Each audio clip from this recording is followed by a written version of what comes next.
Tom's discovery caused a sensation. The first incontrovertible proof that far from being a figment of people's imagination, black holes were in fact very real indeed.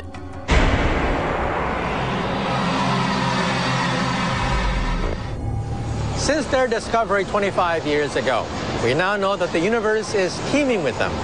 But it's how black holes affect time that make them so unusual.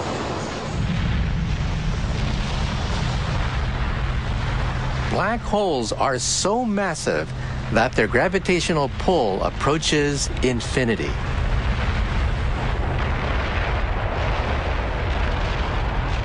And according to Einstein's second theory, that of general relativity, very intense gravity slows time in a similar way to moving at very high speed.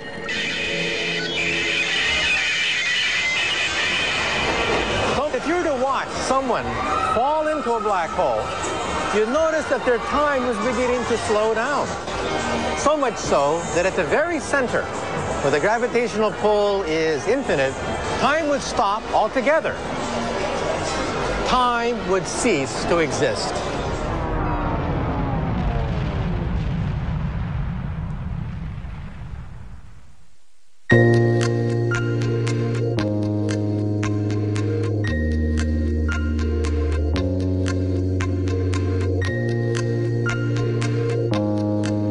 That there are places where time can come to a grinding halt seems frankly incredible.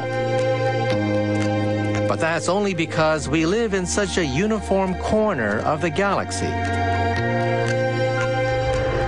Warmed by a benevolent sun, far from any extremes of gravity. Beyond our everyday environment, time is very different. Not only is it irregular, it's also chaotic. It can even stand still. But for all its vagaries, there's one thing that time never seems to do, and that's turn back on itself.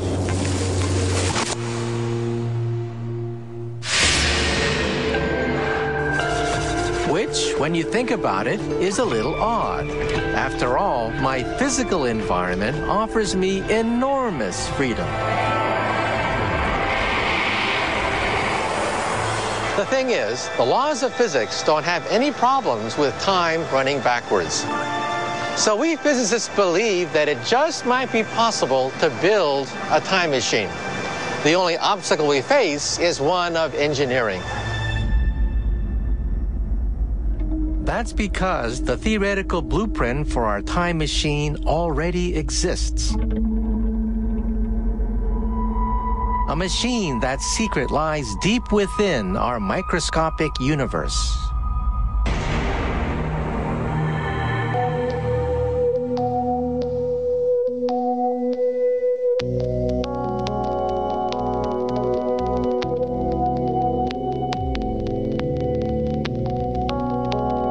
At the tiniest subatomic level, the fabric of space and time becomes so unstable that it starts to behave like a foam, its surface alive with tiny bubbles momentarily popping in and out of existence.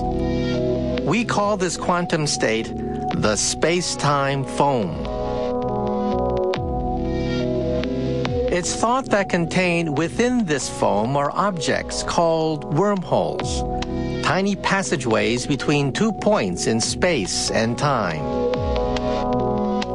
The secret to building a time machine is to stabilize the space-time foam long enough to make one of these wormholes permanent. And the way we do that is by subjecting it to enormous amounts of energy. I'm standing 100 meters above what will be, when it's finished, the world's most powerful particle accelerator. This machine, scientists hope, will help to unlock some of the secrets of the mysterious world of subatomic particles, the building blocks of our universe.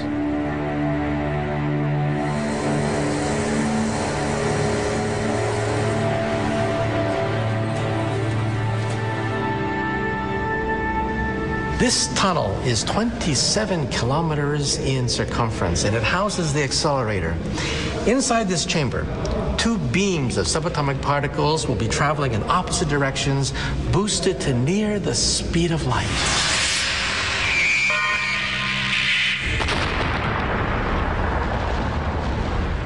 As the protons within the beams collide, they shatter into even smaller particles, releasing bursts of energy roughly 500,000 times greater than those inside a nuclear explosion. But even the most powerful accelerator on this planet can't produce enough energy to stabilize a space-time foam. To do that, our particles would have to be moving even faster. And that would require an accelerator of truly enormous proportions.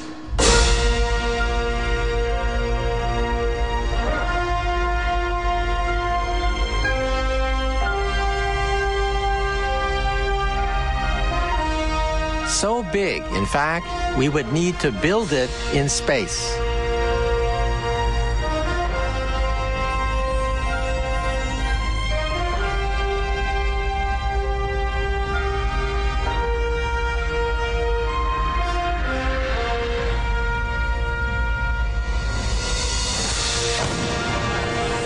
Now, we know that if you smash particles together at extremely high velocities, eventually you create something called a quark-gluon plasma.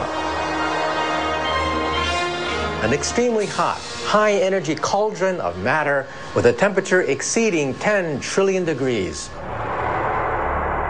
By adding even more energy, blasting the plasma with lasers, we can finally stabilize space-time foam, long enough to pluck out a minuscule wormhole. The next task is to enlarge it, and even that is scientifically possible. And this is how we think our wormhole would look. Each end a sphere, held in place by an electric field, invisibly connecting 2 points in space and time. By subjecting one end of the wormhole to a huge gravitational field, we could bring its clock almost to a stop. This turns our wormhole into a time machine. Both ends existing in the same place, but at different times. Our ability to build such a machine is still some way off. But just knowing that time travel is possible is enough to turn yet another of our assumptions on its head. So far, we've seen how time, which appears to be so regular, can in fact be quite flexible. We've seen how time can behave in such unpredictable ways. And as we understand more about time, it's even becoming possible to solve perhaps the greatest mystery of them all: whether time is eternal.